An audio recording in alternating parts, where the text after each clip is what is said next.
गोद में छोटे योगी को खिलाते सीएम योगी आदित्यनाथ। ये तस्वीर इंटरनेट पर खूब वायरल है।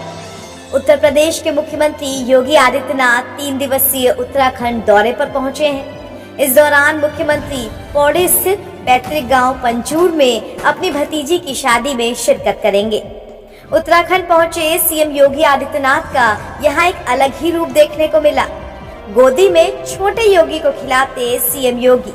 इस बीच बच्चा चौंक कर कभी अपने आसपास के लोगों को देख रहा है तो सीएम योगी खिलखिलाकर हंसते हुए बच्चे को गोदी में संभाले हुए हैं। यहाँ छोटा बच्चा भी योगी जी की ही तरह भगवा कुर्ता पैजामा पहने हुए है। इस तस्वीर को देखकर वहाँ मौजूद लोग भी कहने लगे कि योगी जी के साथ छोटे योगी आए हैं।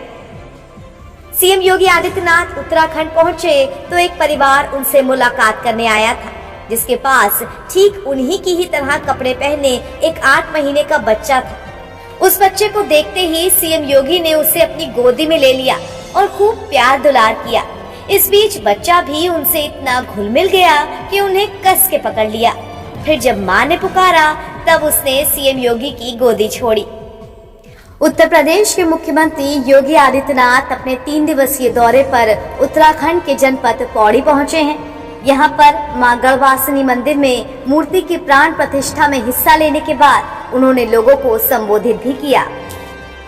उत्तराखंड देवभूमि है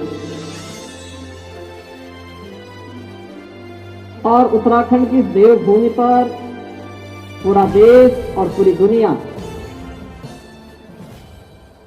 बड़े गौरव के साथ इस भूमि को सम्मान देते हैं। ये मेरा सौभाग्य है कि इसी भूमि पर मुझे जन्म लेने का सौभाग्य प्राप्त हुआ और आज उत्तर प्रदेश के अंदर सेवा करने का अवसर प्राप्त हो रहा है। यहाँ की विशाल प्राकृतिक सौंदर्य को जिस तन्मयता के साथ और जिस तत्परता के साथ सुरक्षित करने का कार्य आप सबने किया है, अत्यंत अभिनंदनीय है। मैं यहां पर देख रहा था,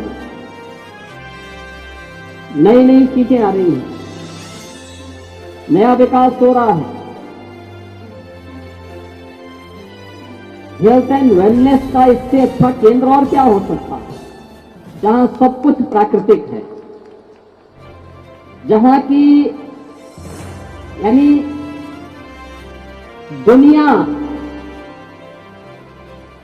नेट जीरो की बात करती है, यानी कार्बन उत्सर्जन जहां जीरो हो। और मुझे लगता है कि देश के अंदर एक ऐसा क्षेत्र जहां पे कार्बन उत्सर्जन नेगेटिव में है, जहां पे कार्बन उत्सर्जन की कोई संभावना ही नहीं, इतनी वन संपदा है, इतना प्राकृतिक सौंदर्य है। और एक प्राकृतिक सौंदर्य जहां होगा वहां आध्यात्मिक अनुभूति स्वतः होती भी दिखाई देगी। और आध्यात्मिक अनुभूति होगी तो मान करके चलिए कि देवभूमि के अलावा दूसरी भूमि नहीं हो सकती।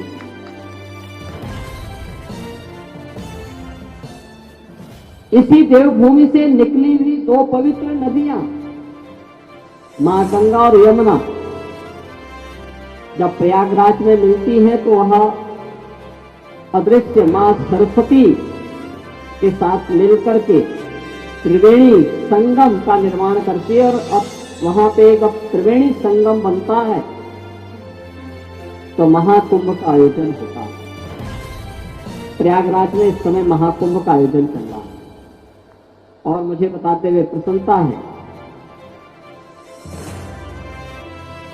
कि पिछले 22-23 दिन के अंदर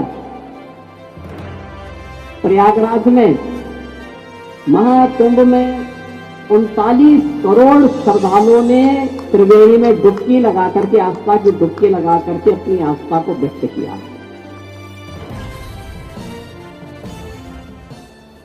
दुनिया ने भौतिकता के लक्ष्य को बहुत प्राप्त किया।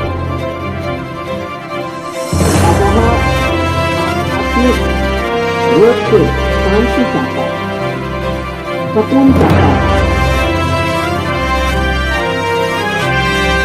और उसके लिए इस प्रकार का वातावरण देना। यहाँ सरकार का दायित्व भी है, समाज का दायित्व। दोनों मिलकर के जब चलेंगे इस प्रकार का वातावरण अपने आप बनेगा। आप अनुमान करिए, अभी प्रयागराज में महाकुंभ का आयोजन 25 फरवरी तक चलेगा, 30 दिन और होने हैं। 39 करोड़ श्रद्धालु तो अभी तक आ चुके हैं और 39 करोड़ का मतलब दुनिया की तीसरी बड़ी आबादी, यानी भारत की आबादी या तो इससे ज्यादा है या चीन की आबादी इससे ज्यादा है। और जब 26 फरवरी को महाकुंभ प्रयागराज के समारोह का भव्य आयोजन होगा, आप अनुमान करिए तब तक मेरा अनुमान है कि 50 करोड़ श्रद्धालु प्रयागराज के महाकुंभ में माँ गंगा, माँ यमुना और माँ सरस्वती की त्रिवेणी में आस्था की डुबकी लगा करके पूरे के भागीदार भी बनेंगे। एक श्रेष्ठ भारत का संदेश लेकर के भी जाएंगे। मिली जानकारी के अनुसार सीएम योगी आदित्यनाथ 2 दिन तक अपने पैतृक गांव पंचूर में ही रहेंगे। यहां पर होने वाले कई कार्यक्रमों में वो हिस्सा लेंगे। सीएम योगी आदित्यनाथ के दौरे को देखते हुए सुरक्षा के कड़े इंतजाम किए गए हैं। साथ ही पौड़ी पहुंचे योगी आदित्यनाथ के साथ उत्तराखंड के पूर्व मुख्यमंत्री और हरिद्वार सांसद त्रिवेंद्र सिंह रावत भी दिखाई दिए।